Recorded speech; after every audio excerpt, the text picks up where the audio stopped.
Hi guys, wanted to get started with Digestive System Lecture with you guys today. I've put a set of notes in here, so it's in the Digestive System Unit 6, and it's right under the I can statements and right above the two PowerPoints that we're going to be going over today. So if you click on the lecture notes right here, that will bring up those notes, and they look a little something like this here. So that is kind of the end of them. Let's go to the top. So it has your terms to know here.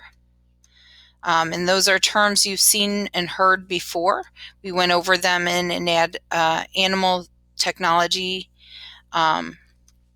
unit in the first part of the year. All these words I'm going to say to you are also in these notes here. So feel free to print them off if you have a printer available to you. I would print them off so that you can take notes as we're going through the PowerPoint. If you don't, then I would just take notes and refer back to these notes as we progress through the unit, and then especially as we get towards the tests. So all the words I'm going to say to you are in here, and then if you can print these off, great. Go ahead and do that. If you can't, then let's get out some paper and pencil, pen, markers, colored pencils, whatever works for you, and let's get to taking some notes.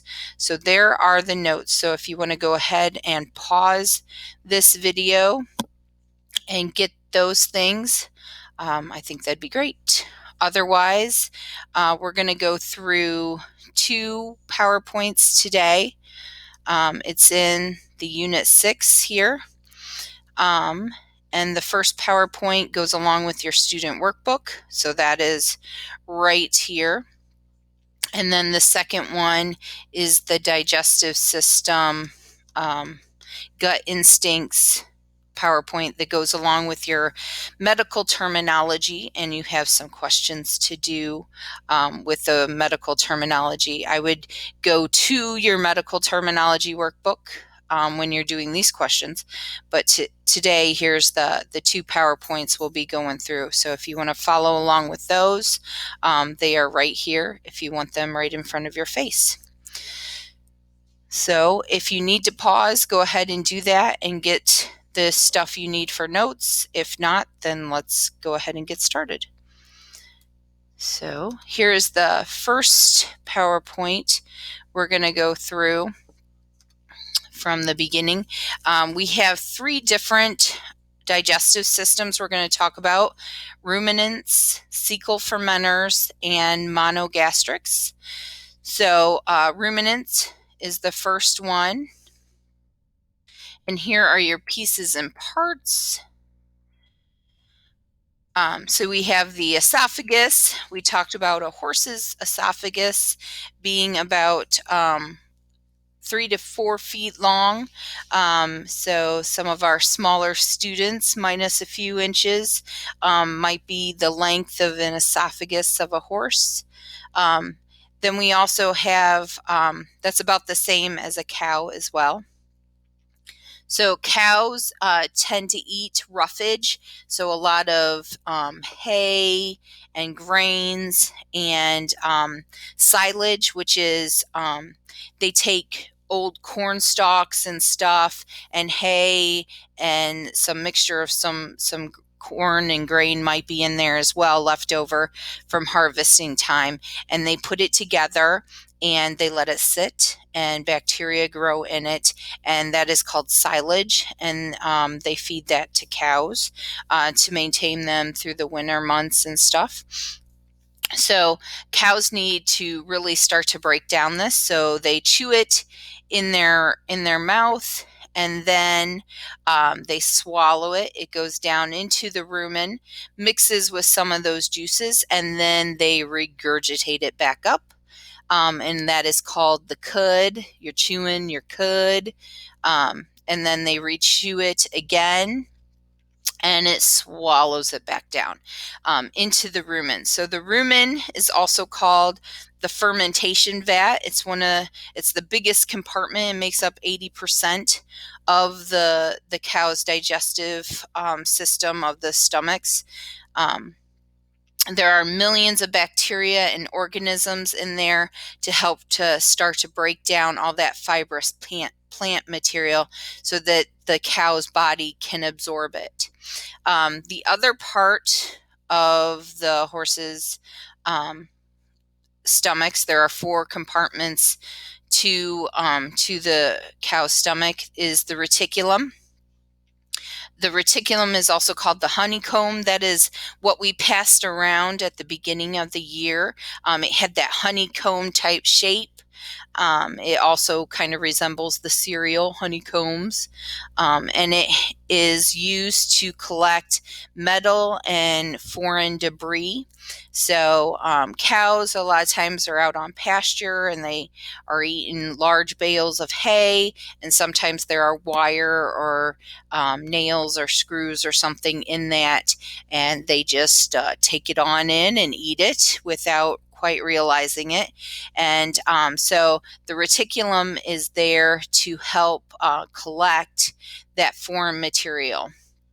If there does become a problem with a large amount of metal in an animal, in a cow, we can put a magnet down their esophagus, and it collects all the metal, and then it kind of ends up right here in the reticulum. We can actually numb the area and make an incision right here and go in and retrieve that magnet and all the metal that is collected around it, and sew that back up, so the reticulum back up, so the animal's soft tissue and muscle layers back up, and they go on their way. So that is the rumen and then the reticulum. The next one we have is the omasum. The omasum is also called many plies. I remember omasum and kind of what it looks like because it's shaped like a circle, and then omasum starts with an O, and it collects H2O, so it collects water that the animal needs from the digested material. So it's called many plies because it looks like many plies of paper stacked on top of each other, so that it has all that surface area so it can absorb all that water into the animal's system. All right, the 4th compartment is called the abomasum, and that is the 4th compartment here. It's also called the true stomach because it functions like a true monogastric stomach that you have, that I have, that dogs and cats and pigs have.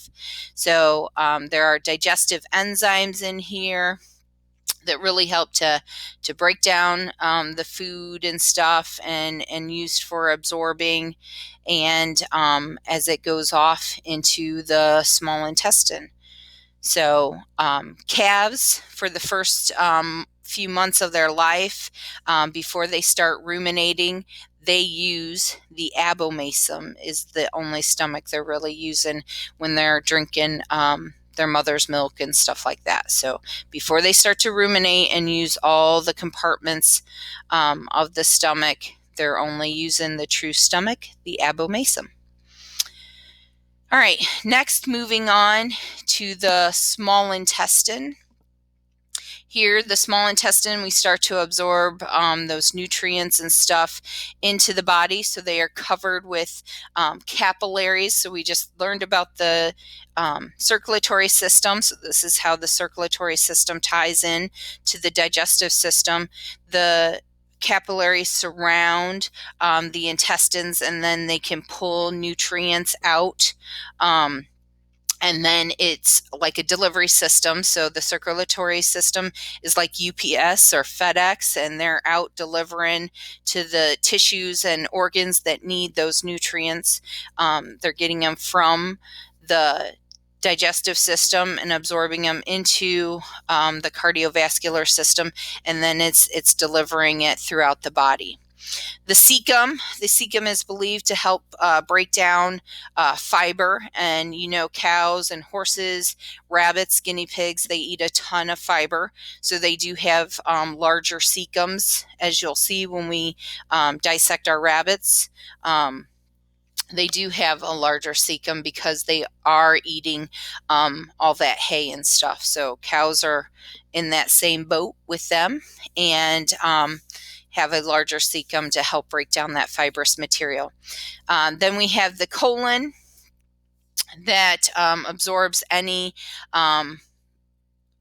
moisture that the body may need, and then gets it prepared to head out the rectum and to the anus, and then out into the world. So that is the digestive system of a ruminant and a cow. So there we go. Let's move on to monogastrics. So like you, me, cats, dogs, pigs, all monogastrics. So we start, digestion begins in the mouth, where you tear the food, you chew the food, you grind the food down, and then it becomes a bolus as it's combined with saliva in the mouth, and then we swallow it down. It goes down into the single stomach. In there are wrinkles and folds, and those are called rugae. It reminds me of reggae and how they just kind of move the food around and mix it up with those digestive enzymes, and then it becomes something called chyme. So it starts out in the mouth with digestion, we chew it up, we grind it up, and it becomes a bolus as it comes down the esophagus, and it goes into the stomach, and it mixes with those digestive enzymes and acids and uses those wrinkles and folds called rugae to make it into something called chyme. After that, it enters the small intestine, and the small intestine is covered with tiny finger-like protrusions, I guess, that increase the surface area so that we can absorb all those nutrients that we get from food, and animals can as well. And then you have, the circulatory system that is surrounding the digestive system, and we absorb through the walls, the intestinal walls, we absorb that nutrients, and it goes into the circulatory system so it can get on that circulatory system highway and deliver all those nutrients to the tissues and organs that need it to grow and to work and to run and do all the things our animals do. Then we move on down, and you can see the dog has a smaller cecum. It doesn't eat as much fiber in their diet, so it does not have a large cecum like horses and cows and rabbits and guinea pigs do. Then we move down to the colon, where any extra water is absorbed into the system that it might need, and then mucus is added to the food residue that is left over, aka poop, scat, feces, dung, whatever you want to call it. It goes out the rectum, past the anus, and then out into the world for us to have to pick up. All right, so that is monogastrics. Moving on to cecal fermenters, my favorite. So we have the horse, and horses use their lips a lot for prehension to grab the little pieces of hay and grass out of the earth and off of the ground. And then they have a lot of teeth for grinding, and their teeth work on a slant, and they grind up the grain that we give them and the hay and the forage that they eat. So they grind those plant materials up and those grains up, add it to some saliva, and then it gets swallowed down the esophagus. Again, their esophagus is about 4 feet long. So maybe some of our smaller students, shorter students, minus a few inches would be the height or the length of a horse esophagus.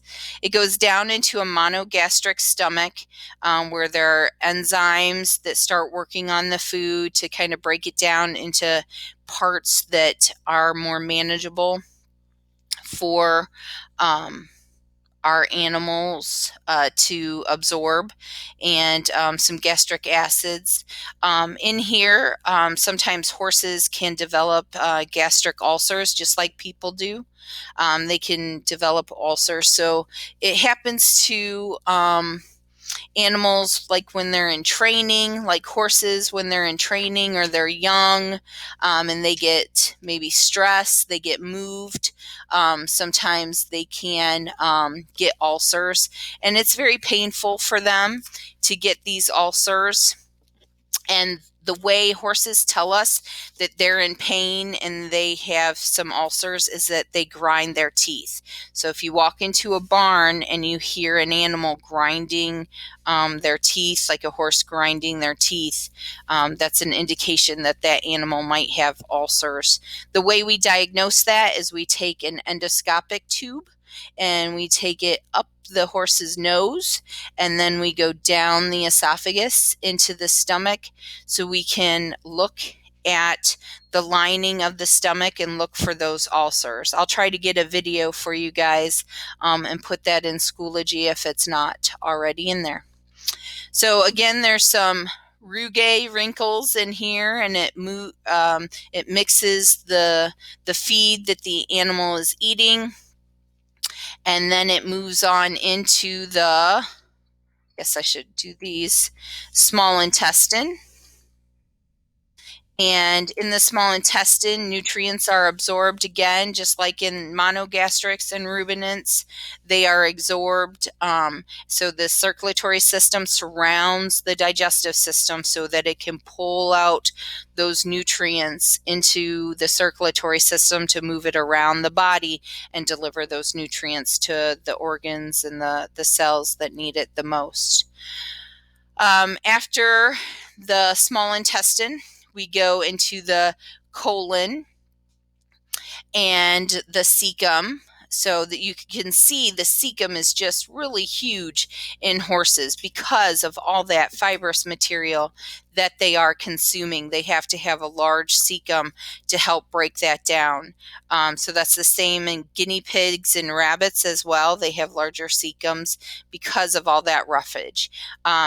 Horses are also called hind gut fermenters. So hind gut fermenters because the cecum is found in the hind gut. And there in the cecum here are bacteria are found there to help break down that roughage into something that the animal can use. So the cecum is also kind of the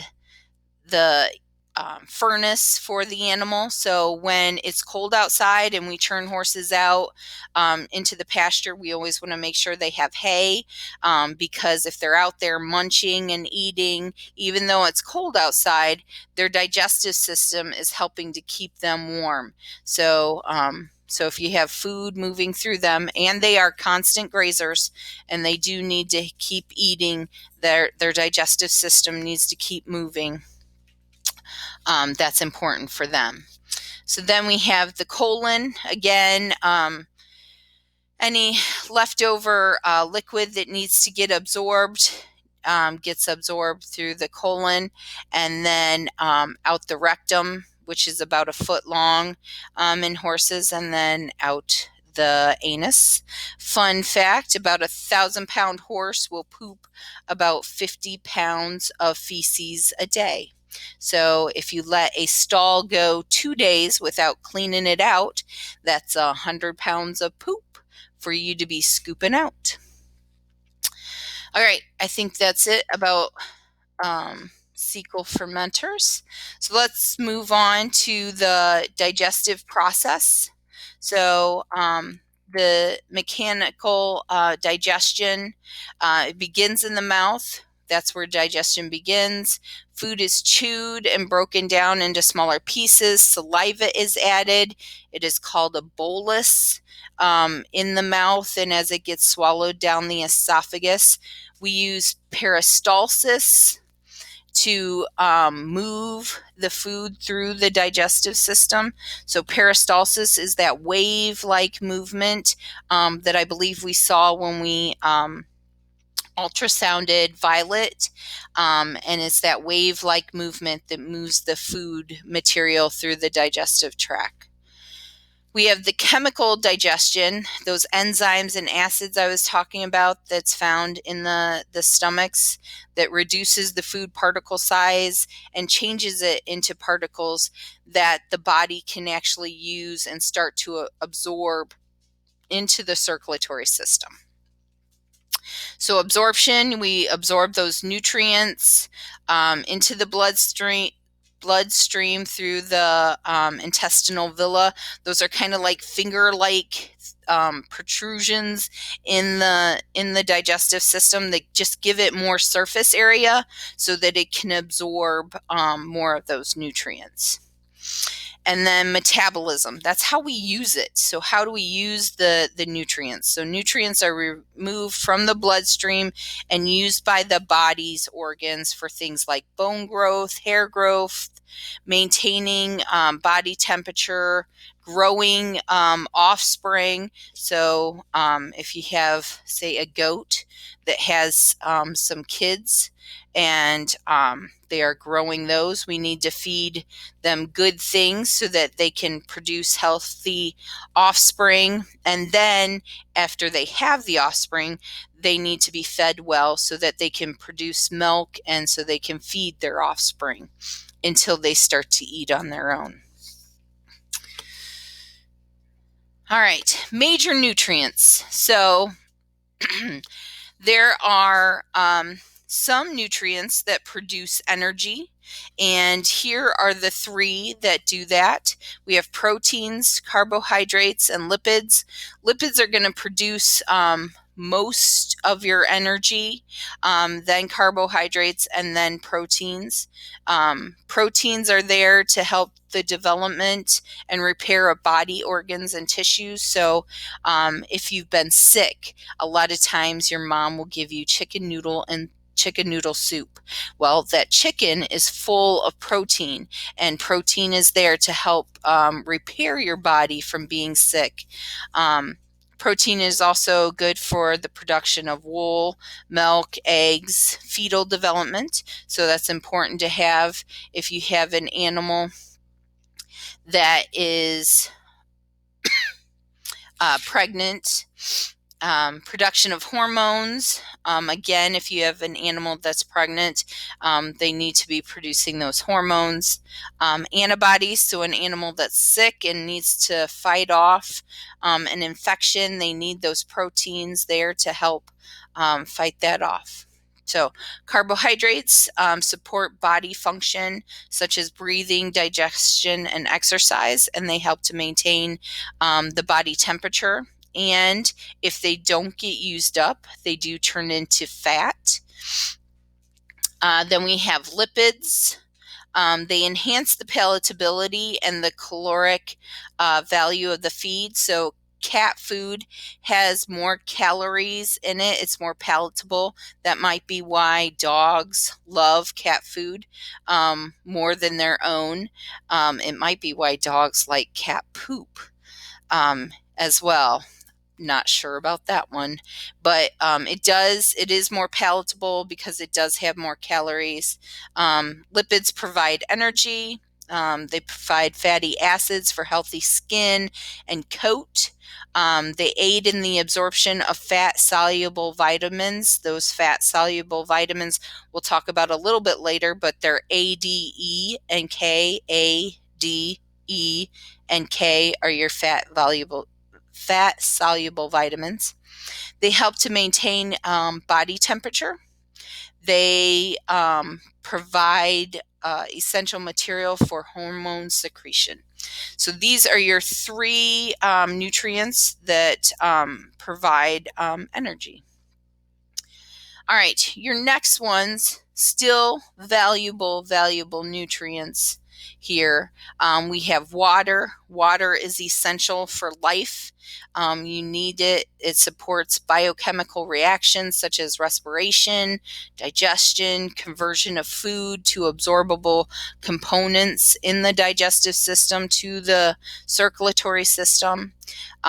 Transportation of nutrients. It helps to maintain the body temperature and give it some form. If you've ever seen Naked and Afraid, you can see how they become more dehydrated and their body becomes more sunken in. So that's just a good example of people becoming dehydrated over a period of time. You can see it rather quickly in that show. And it helps to carry waste from the body. So animals that becomes constipated and stuff, we really need to watch their consumption of water because they need that moisture to help move the food through.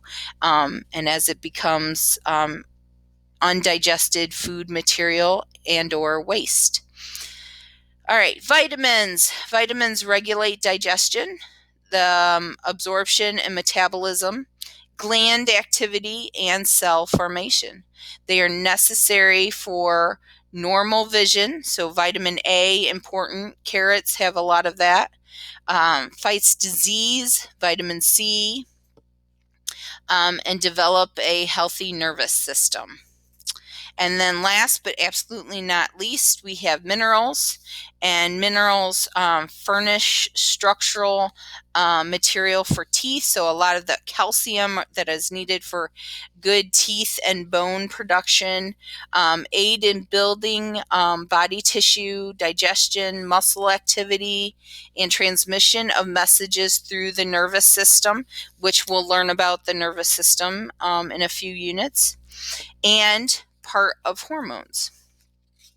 So those are the 6 nutrients that are essential and that we need and that the animals need for life. So, all right, so we're going to move on from that PowerPoint to our next one. This one is called Gut Instincts, Chapter 6. It goes with your medical terminology, Chapter 6, Gut Instincts. So let's get into that one. And I have it down here. All right. All right, so we'll roll through this one. So digestive system is referred to as the digestive system or the digestive tract. Alimentary system, you'll also hear it called that, and GI system or GI tract. The digestive system is basically a long muscular tube that begins at the mouth and ends at the anus. Its function is to intake and digest food and water, absorb the nutrients, and then eliminate the solid waste that the body can't use. So the combining form for nourishment is alument, and that goes back to some of the terminology we've been learning. So the structures of the digestive system, we have the mouth or the oral cavity, the pharynx, which we learned about when we talked about the respiratory system, how the pharynx is connected, has a connection between the respiratory system and the digestive system. That's kind of how Chris Angel got that string from his mouth into his lactating, or not lactating duct, lacrimal duct, nasal lacrimal duct. So if you haven't seen that, you can Google Chris Angel, and he uses his pharynx to kind of do that trick. We have the esophagus and the stomach into the small intestine. We have the large intestine, and then we have accessory organs of digestion. So the mouth and oral cavity consist of the lips, and they open the oral cavity. We use them for, our animals use them for prehension. You see this a lot in goats and horses and cows, how they use their lips for prehension to bring in those little bits of grass and stuff and bring them into their mouth. We have the cheeks, which is bucco. That's one of your terminology words. If you haven't learned it yet, you soon will. And then we have palates. We have the hard palate and the soft palates, which is the roof of the mouth. Tongue is a movable muscle organ used to help move the food around, get it from the front of the animal's mouth towards the back, and get it to the teeth so that they can grind it up. The mouth and oral cavity contain the lips, cheek, palates, both hard and soft, salivary glands, tongue, teeth, and periodontum. Combining forms for mouth is stoma or oar. You already learned oar in your medical terminology. So you have both of your jaws. Your upper is called your maxilla. The lower jaw is called the mandible. The way I remember it, maxilla is a shorter word that's on top, and mandible is a little longer, so that goes on the bottom. So maxilla is the upper jawbone, mandible is your lower jawbone. An overbite, prognathia, is the overbite. It's also called parrot mouth in horses, where their teeth hang over, their front teeth hang over. It's called parrot mouth. Brachionathia is having a shorter mandible undershot. So a lot of bulldogs, if you can picture a bulldog, the way they have that longer mandible, and their teeth, the teeth on the bottom of their jaw stick out more. So that is what that is called. Teeth are arranged in the maxillary and mandible arcades. We already know dent, odont. We know those from your terminology. Definitions refer to the teeth as a whole. The primary dentition is temporary and known as deciduous teeth, also called milk teeth in puppies as well. So those are kind of your baby teeth that tend to fall out. So deciduous teeth or milk teeth. And then secondary dentition is permanent. The dental formulas here are the numbers for the adult dog. The I means the incisors, the C is for canines, P is for premolars, and the M is for molars. So you have the incisors are your front teeth. There's the cutting teeth, used to grab the meat and cut the meat, or for us, if we're eating an apple, it's for cutting through the apple. The canine teeth are the long pointed bone-like teeth, are for grasping and tearing. So if you're thinking about a wolf or a bear or something like that, those canine teeth are for grabbing and grasping and then tearing the meat. Premolar are called cheek teeth, and those are for grinding. And then along with the molars are the caudal teeth towards the back, cheek teeth, and those are for grinding as well. So herbivores tend to have a lot of premolars and molars because they need to grind their food. So some animals don't even have upper incisors. So cows and goats don't have upper incisors. Horses do have incisors, but they don't have canines and stuff like that because they need to grind their food. Here's the tooth anatomy. That is something you guys will have to know in this unit. So the enamel is the outer surface located in the crown area. So the crown area is anywhere above the gums. And then we have the neckline is right at that upper gum level. And then we have the root area. So I'm looking over here on this side here, crown, neck, and root. So the root is down into the dentum here that kind of holds the tooth in place into the bone, alveolar bone, and then you have the nerves and the blood vessels that feed that tooth coming up here in the root canal. So you have the enamel here, the harder outer part, the dentin here that covers the root canal, the pulp cavity, which contains the vessels and the nerves. All right. Gingiva is the mucous membranes that surround the teeth, also called the gums. The salivary glands are groups of cells that secrete saliva. So they start to secrete some enzymes as well in the mouth, so we can get digestion started and start breaking down that food before it gets swallowed. In cattle, they regurgitate it back up and chew it again. That's called chewing your cud. C-U-D, cud. Then we have the throat. The pharynx is the cavity in the caudal oral cavity that joins the respiratory and the digestive system together. The esophagus is a collapsible muscular tube that leads from the oral cavity down to the stomach, also called the gullet. You'll hear that.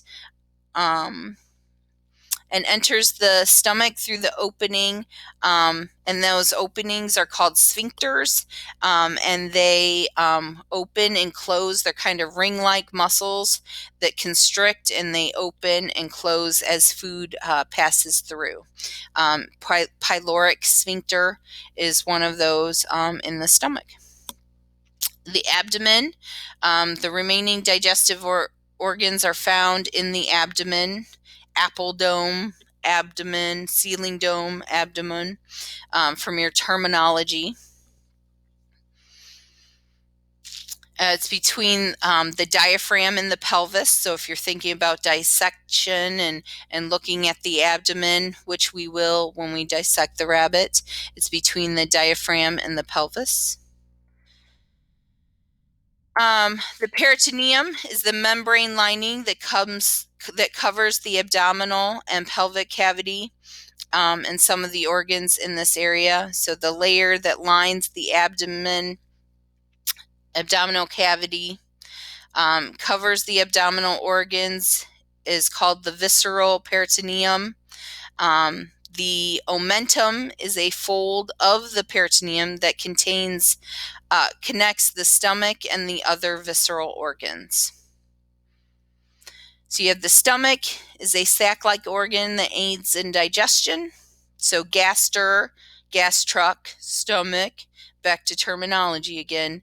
Animals are classified as monogastric or ruminant. We also have cecal fermenters. Those guys are also called hindgut fermenters. So monogastrics have one true glandular stomach. Ruminants have one true glandular stomach and 3 forestomachs. So 4 compartments altogether. So parts of the stomach. So you have the cardia. The cardia is up here by the heart. The fundus up here, and you can see the rugae, the wrinkles, the folds in here. You have the pyloric sphincter that I was talking about. The pyloric sphincter connects the stomach to the small intestine. And then we have 3 parts of the small intestine that we will be talking about. So we also have the rumen. So they do regurgitate their food and remasticate it, aka rechew it. So you have the largest compartment, which is the rumen, And then you have the reticulum here, also called the honeycomb, the omasum, which is the third compartment used to squeeze out fluids that the body needs. And then you have the fourth compartment, the abomasum, and that is their true stomach.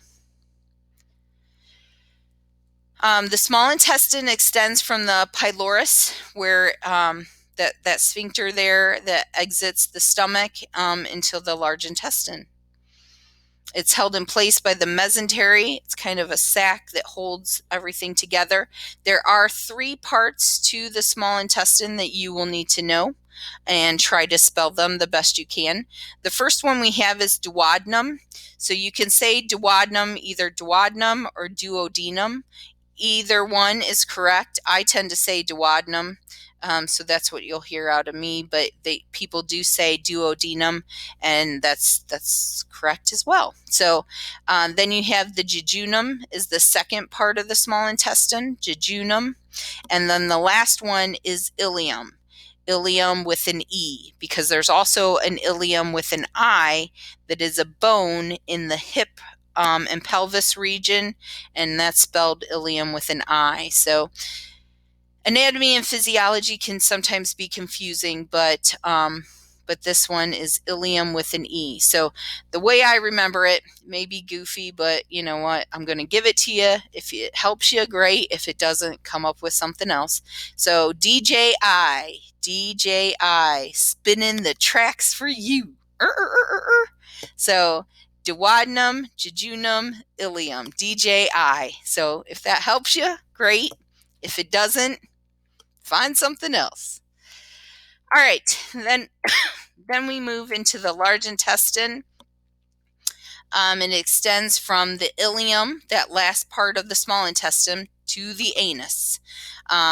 So there are 4 segments of the large intestine. We have the cecum, so that's that little pouch that is used to break down the fiber and stuff. We have the colon.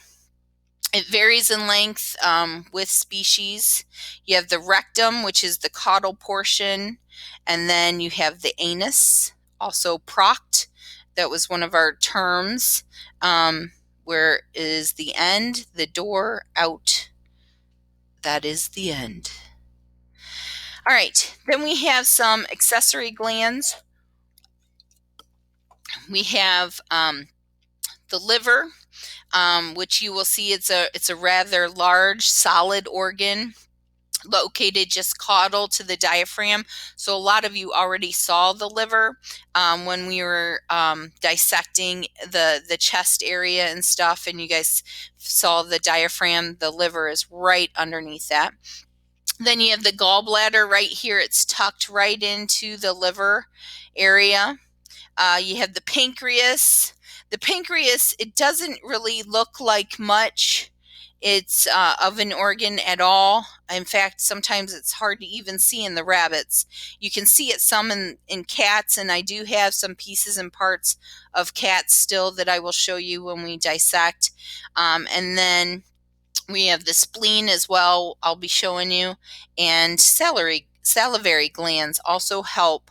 All 4 of those things help with digestion. So digestion is the process of breaking down food into nutrients that the body can use.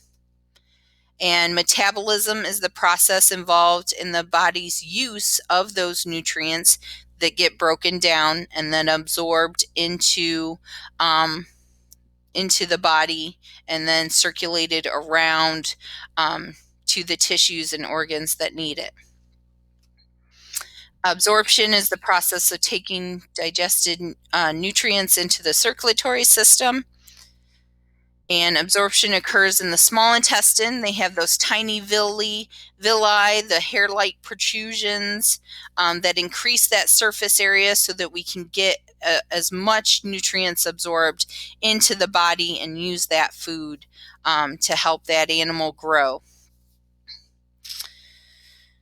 All right.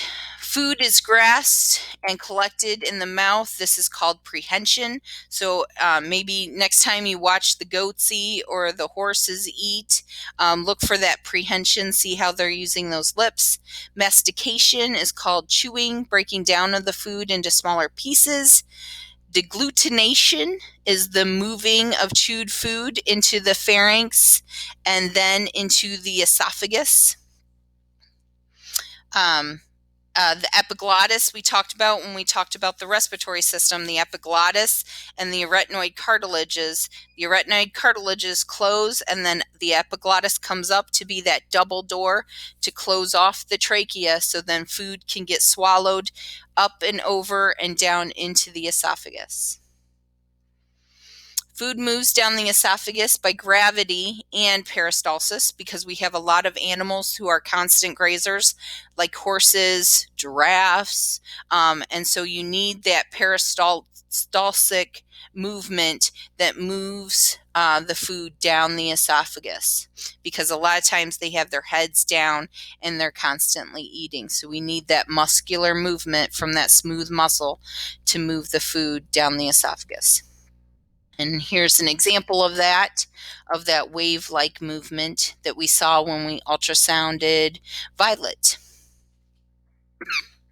All right, that is it. That is all for the digestive system.